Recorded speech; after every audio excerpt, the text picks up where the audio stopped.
Hello, happy Friday, Disney friends. How are you guys? How was your week?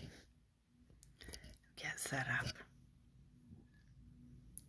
Giant coffee. Cheers to Friday. Cheers to the weekend coming. Yay. Today's coffee brought to you by Mary Poppins. Practically perfect in every way. Mary Poppins is one of my favorite all-time Disney characters. And at Disneyland, hello! Hi, Mom. At Disneyland is one of my favorite character interactions that I've ever had. Pre-COVID, the carousel at Disneyland used to have characters sometimes come out and take a ride around on the carousel. And I did not know this the first time that I visited.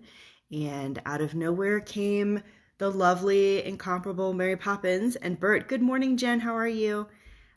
Mary Poppins and Bert just sort of appeared and got on the carousel and rode around for a song and came back, and I was in disbelief. I couldn't even believe there she was, and she was just walking around. So yeah, that was Mary Poppins. We got to ride the carousel with Belle one time when my children were a little bit younger. They're not currently doing that because of COVID, but hopefully they bring it back. Halloo, Mom. That's my mom is on. You can always count on Mom, right, to support you. All right, so it's Friday. We made it. How was your week? Did you guys survive? Something good happen? Anything good happen this week? Tell me something good that happened to you. My good this week is the weather's been warm, but the mornings are now cooler. Just that, you can feel that first little chill of fall air. Well, I don't know if everybody can. In Florida, probably you cannot. But here in Denver, the mornings are cooler, which means fall's on the way. The trees have started to turn in our neighborhood.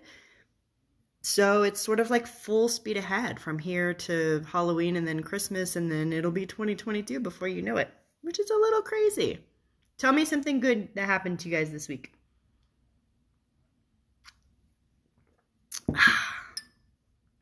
Hello. Nope, 90s up here. Okay, so Jen is saying it was not cool weather in Pennsylvania. We had 90s during the day too. The high was 90 almost every day. So it was still hot. It is still hot. We have a little bit more warm weather, but you can tell the difference in the mornings, which is exciting and sad at the same time because summer is my favorite and winter is my least favorite, and it's coming, and I don't need to be reminded of that.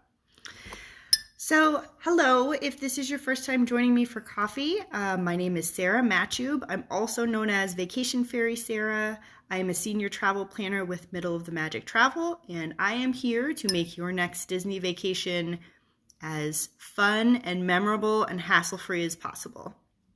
And I offer very simple and convenient planning services. I don't charge any fees, and I have a lot of years of experience. I've been doing this for 6 years now, if you can believe it. 6 years planning vacations professionally. I've planned hundreds of Disney vacations, and I have a lot of knowledge, and that's part of what we do on Fridays. We grab our coffee or whatever beverage you may be sipping on, and we chat about Disney and all the stuff going on. So I recently got back a couple weeks ago from Disneyland. It was my first trip out there in a couple of years, and it was my kids' first trip in 4 years. The four of us went out there on an epic road trip, a 2-week adventure. We sat in the car a lot. More information about that coming. But we did spend a couple of days at Disneyland as part of our road trip for the summer. And I love going to Disneyland because I am a diehard, born and raised, true through and through Walt Disney World girl. Wink. Jen also took an epic road trip with her kids to Walt Disney World. We will be comparing and swapping stories very soon. So keep an eye out for more information on road tripping to Disney with kids to both coasts. So while we're talking about both coasts, I'm originally from Florida. I was born and raised there, and I, went to Disney as a kid, as most Floridian kids did. It was kind of a rite of passage. It's something that you did. I went a couple times in my teens, a couple times in my 20s, and then started going a lot as I was planning my wedding to my then fiance, we got married at Walt Disney World. And then I sort of got hooked again and have been going a lot ever since then. I have probably somewhere between 50 and 60 visits under my belt to both coasts, both Walt Disney World and Disneyland. So as someone who knew Walt Disney World very well, I mean, back of my hand, I could close my eyes and verbally walk you through any of the 4 theme parks there. I know them very well. So my first trip to Disneyland was in 2016, was the first time I went out there. And a lot of things really surprised me. In my mind, as a Walt Disney World girl, I thought, well, how different can the parks be, right? I mean, Disney theme parks, they all have characters, they all have rides, they all have magic. And that's very true, but there are some very striking differences. I did make a couple notes. So if you see me looking over here, this is me checking my notes because there's so many things I want to make sure I touched on the biggest and the basics.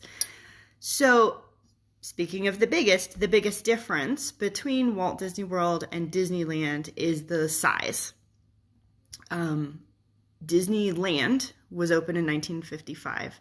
And back then, Anaheim was not the busy city that it has grown to be with highways and many, many businesses and hotels and stuff like that. And one of the things that Walt Disney regretted or wished that he could do over was to have more space, more size, to not have to worry about the outside world encroaching onto the theme park experience that he was working so hard to create. So Walt Disney World is roughly the size of the city of San Francisco, or the size of 2 Manhattans. So if you take the Disneyland Resort, both theme parks and Downtown Disney and the 3 hotels that are there, and you sort of picked them up, you could fit them all into the parking lot at the Magic Kingdom. That's the size difference we're talking about. When I first walked in the first time, I was like, oh, okay, I get it. Okay. So size is the number one thing. And also their castle is so teeny tiny out at Disneyland. It's so cute. It's like this teeny tiny little castle. You know, Cinderella Castle is enormous. And then when you look down Main Street Disneyland, the castle's like, and there's some trees. I'm like, oh, so cute. Cute little castle. So what does that mean as far as the experience? Well, for one, it's a lot easier to park hop at Disneyland than it is at Walt Disney World. Walt Disney World, you have to get transportation to go to and from the different theme parks. It can be provided by Disney. There are buses that go. You can take the Skyliner. You can take the monorail. There's lots of ways to get around. In Disneyland, the entrance to the 2 theme parks are literally only a few hundred feet apart, and you can walk easily out of one and into the other. Park hopping is like a no-brainer.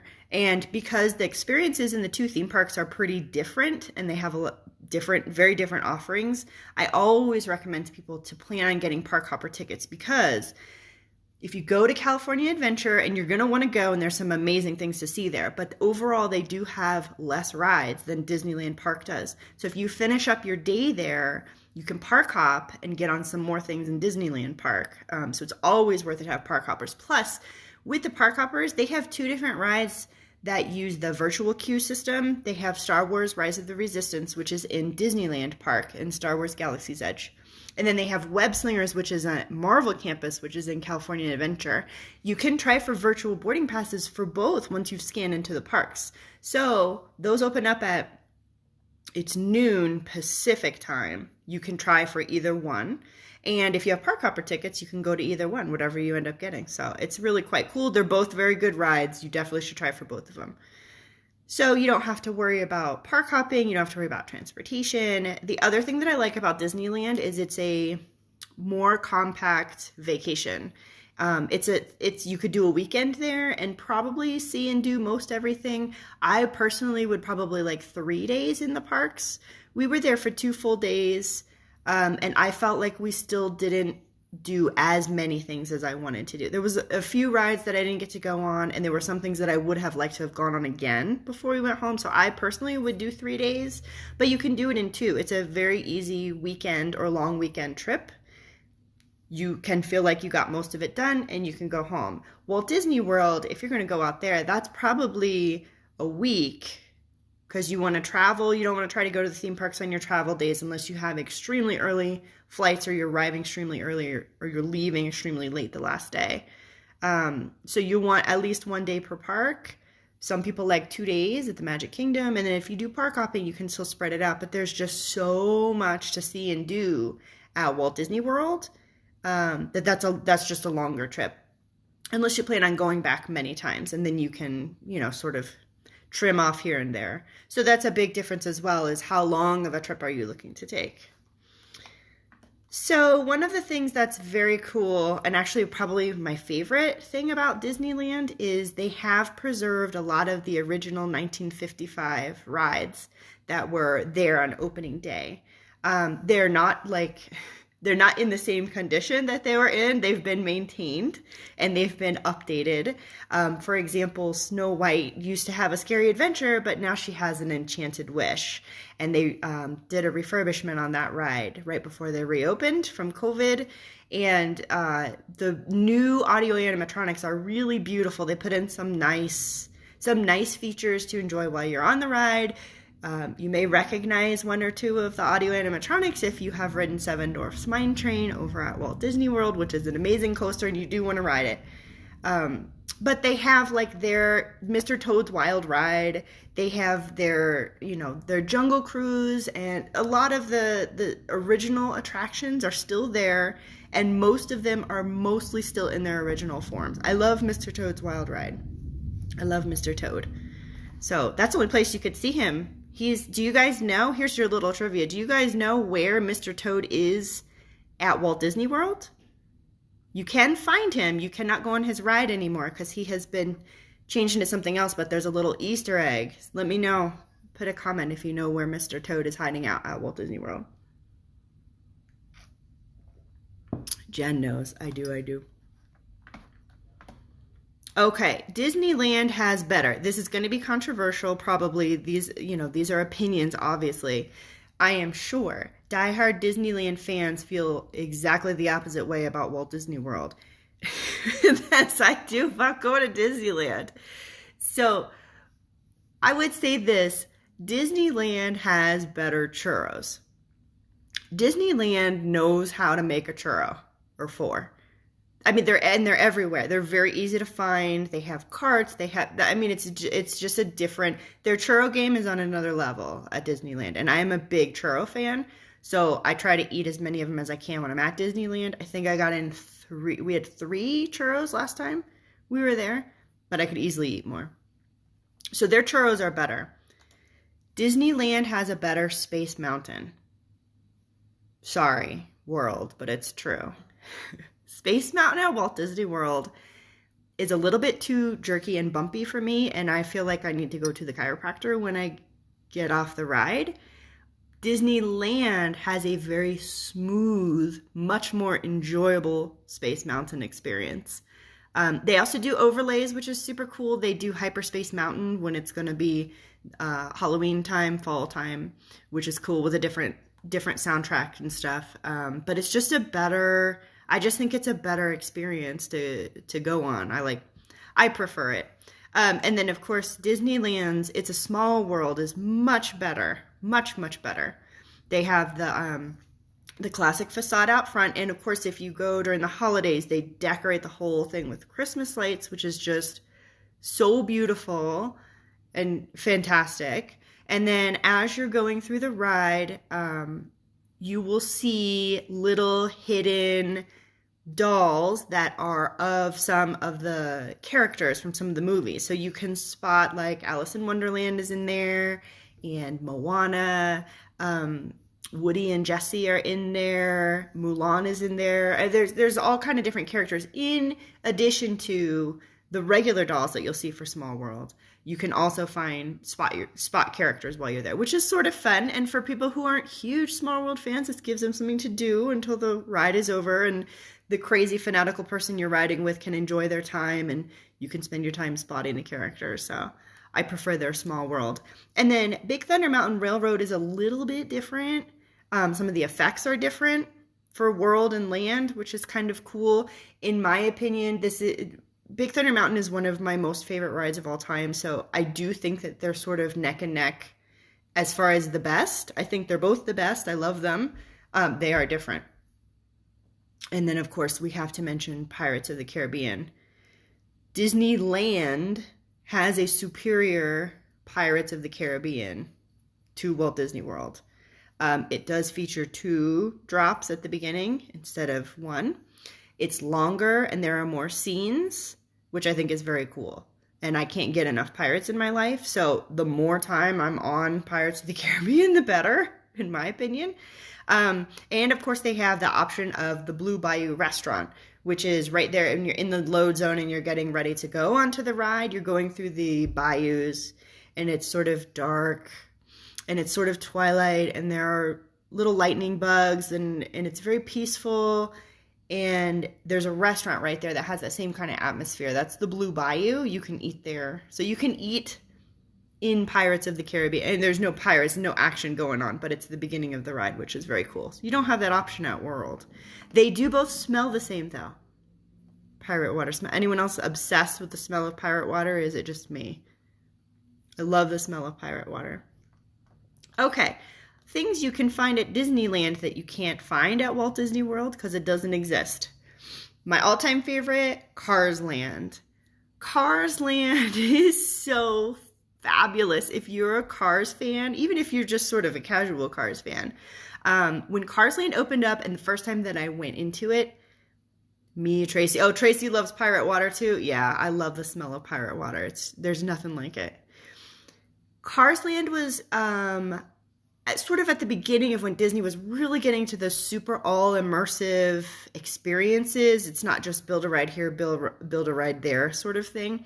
And so Cars Land, when you go in, is like you're actually driving into Radiator Springs, and they have like the billboard signs, and it's just like the main drag in Radiator Springs, and you can see Fillmore's is there, and Flo's V8 Cafe, and the Cozy Cone Motel. The characters are there, like the Cars characters, Lightning McQueen and Mater and Cruz Ramirez sometimes actually come out and drive around, and everything is just like in the movie. It's so cute. I could spend hours in Cars Land taking pictures. It's great, and it's home to some really fantastic rides.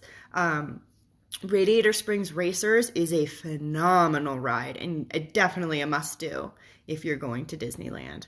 And then they have Luigi's Rollickin' Roadsters, which gets sort of overhauled and themed.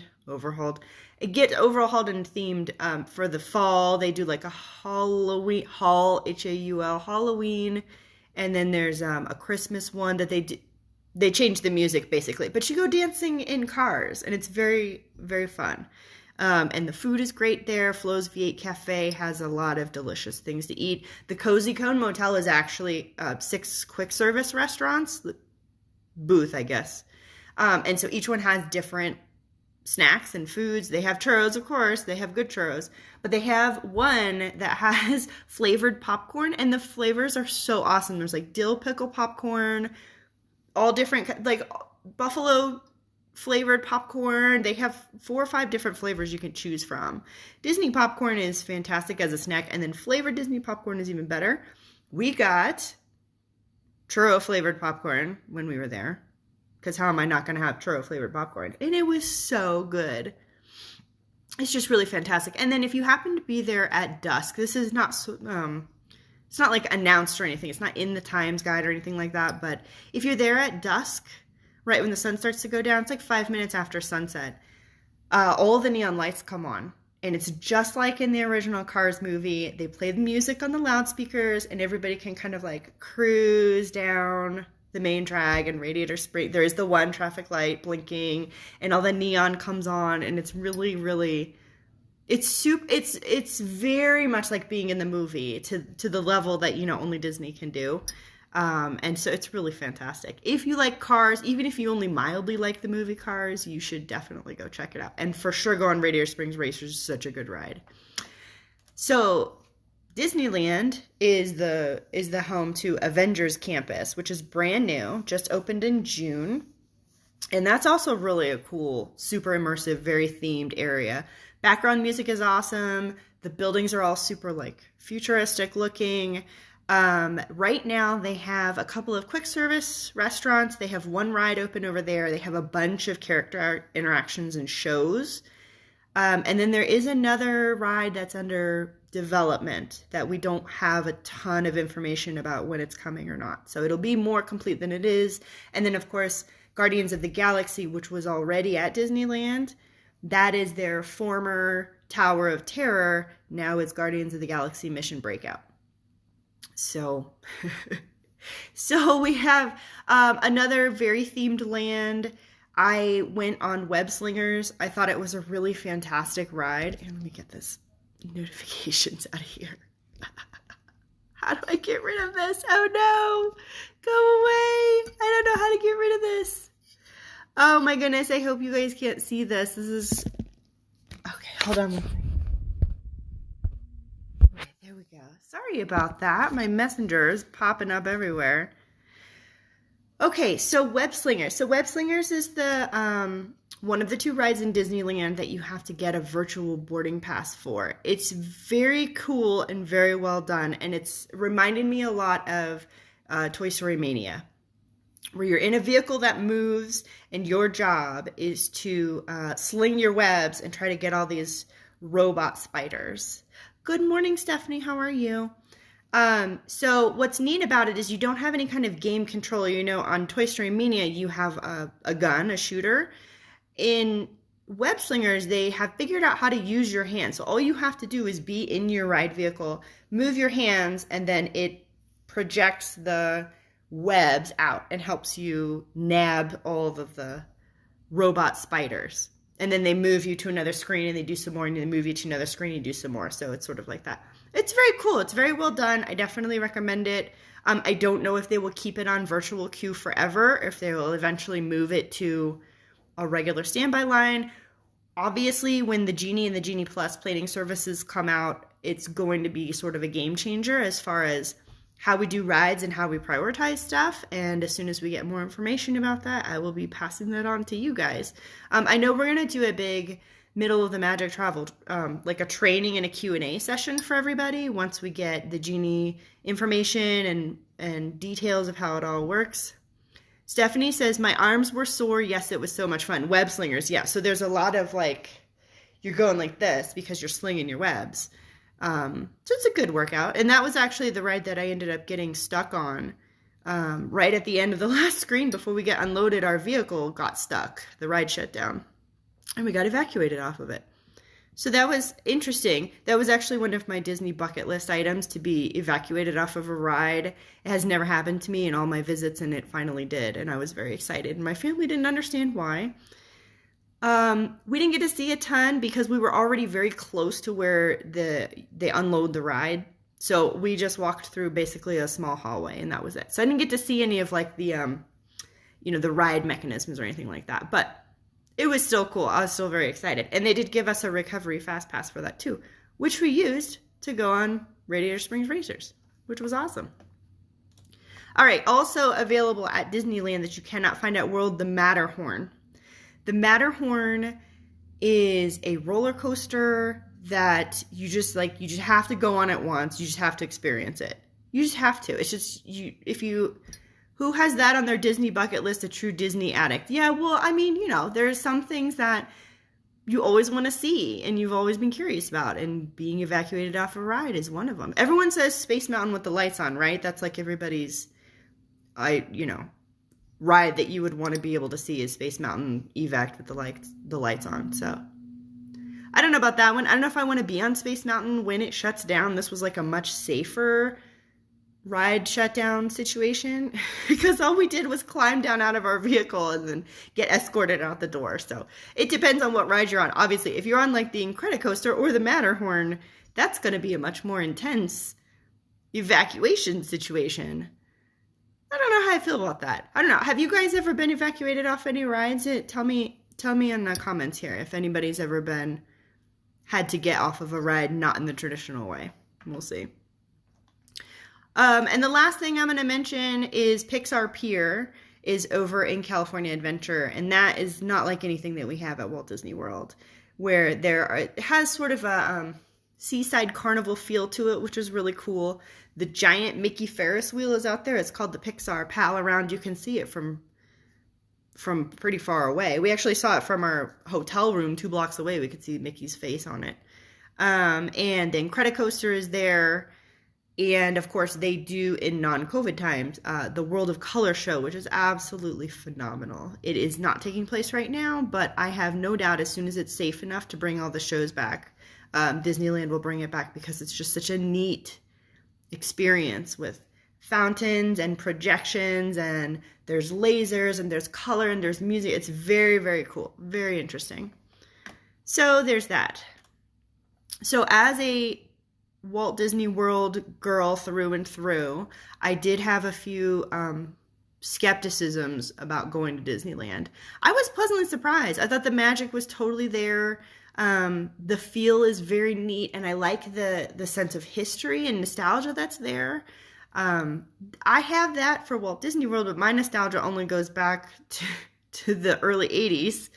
So it has less of that sort of long-term feeling that Disneyland does, because they've worked very hard to preserve some of the original magic of opening day that's still there. And it's very palpable. You can experience it. And I really appreciate that about Disneyland. So that was my favorite part.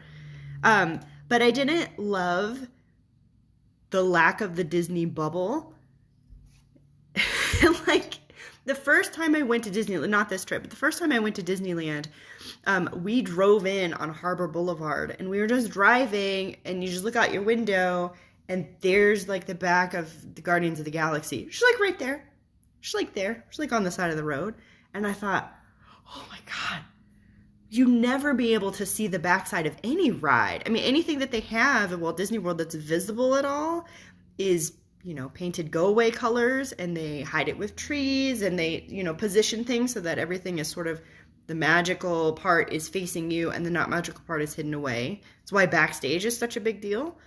And it's just there, just hanging out. Or like you continue driving and you can see the backside of Cars Land. Like you can see the structures of the back of the mountains. And I thought, okay.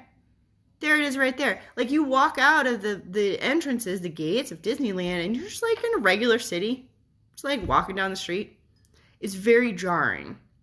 It's the complete opposite of Walt Disney World. When you arrive in Walt Disney World, you are sucked into that Disney bubble, and the rest of the real world melts away. It might not be that far away physically, but you feel like you're away because everything has been taken care of, and they have worked very hard to maintain the magical sense of everything that's there, and everything is very beautiful, and it's just a very different experience of like, when I go to Walt Disney World, I don't want to think about the regular world. I'm done. When I walk out of Disneyland, it's like, there's a pizza restaurant, there's like a convenience store, and it's just not, the bubble is much, much smaller at Disneyland than it is at Walt Disney World. So we'll say this, if you're a fan of the Disney bubble feeling on vacation, I'm a huge fan. It's one of the reasons I go on vacation to Disney is the bubble.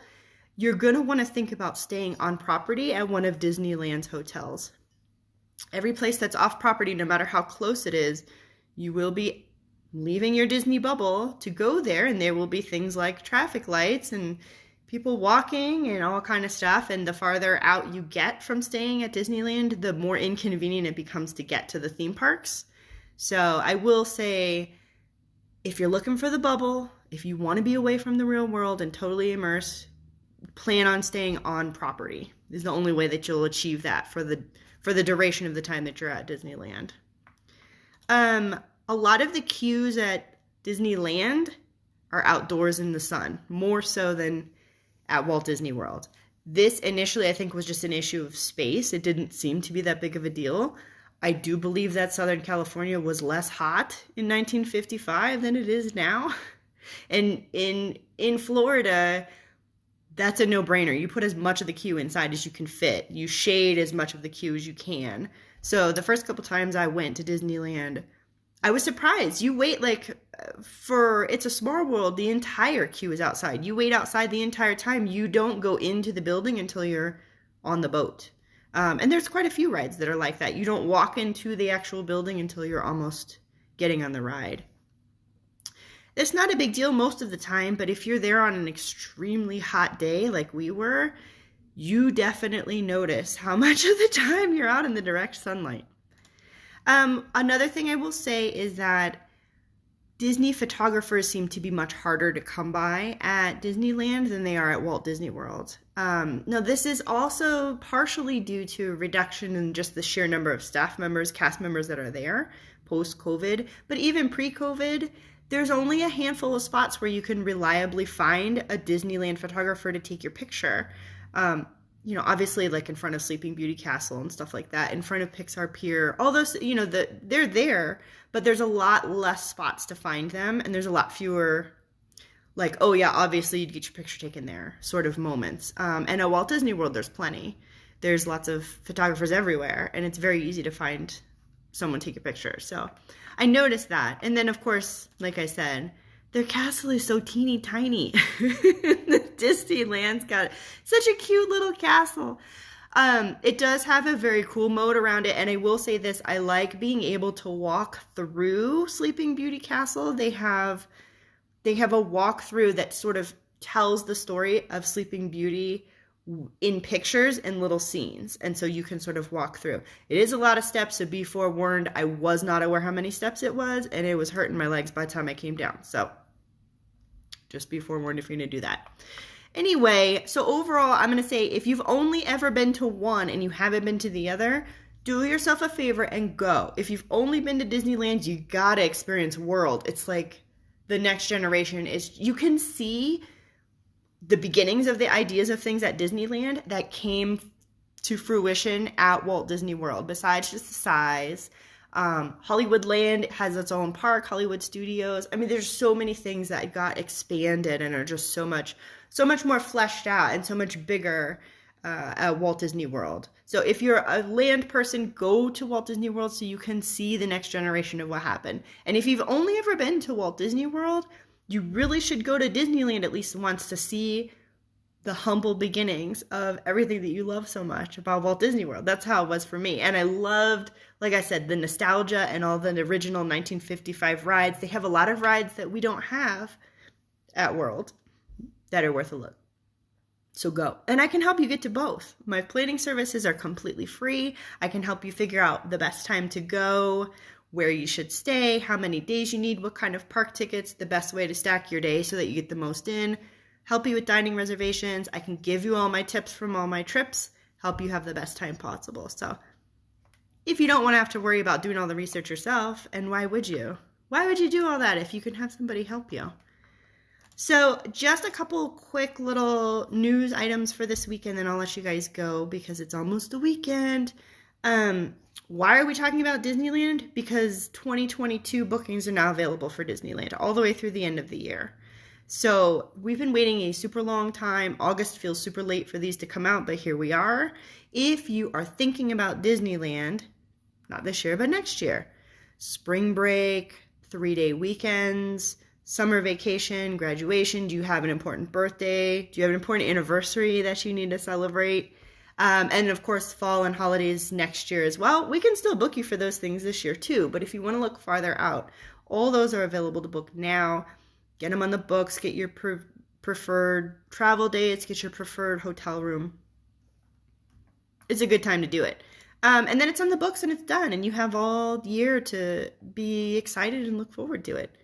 And then Fairy Tale Fireworks is back at Walt Disney World. I don't know if you remember Fairy Tale Fireworks. So this is a special fireworks viewing that you go out onto the Seven Seas Lagoon on one of the ferry boats that they normally run back and forth to and from the Travel, Ticket and Transportation Center. You go back over to the main gate of the Magic Kingdom. Those boats, you can get a dessert party on one of those boats and a viewing of the fireworks in the Magic Kingdom with sort of like the train station, and the fireworks come up over the train station. Those are available for booking now, which is very exciting because people love who doesn't love a fireworks dessert party? And it's a very unique view of the fireworks that you can't see from anywhere else. This is right smack in the middle of the lagoon. You will not be able to see the castle projections though. So if you are excited about seeing that portion, you need to plan on seeing the fireworks twice. Once from inside the Magic Kingdom so you can see the castle projection portion, and then once from here so that you can see sort of the bird's eye view of it all, except not in the air. The lagoon's eye view of it all. And have some fabulous desserts too. So I've got booking information on that if you're interested, or if you need other ideas of ways to make your next visit more magical, more special, some things that you may not be aware that you can be able to do, I can help you find those. So you can always reach me at vacationfairysara.com. You can find me at hashtag Vacation Fairy Sara, at Vacation Fairy Sara, that's me. And my services are always free. So here's to the weekend. Yay, you guys made it. Cheers. I hope you have a good one. Take some time for yourself. Do something to put a smile on your face. I will talk to you guys next week.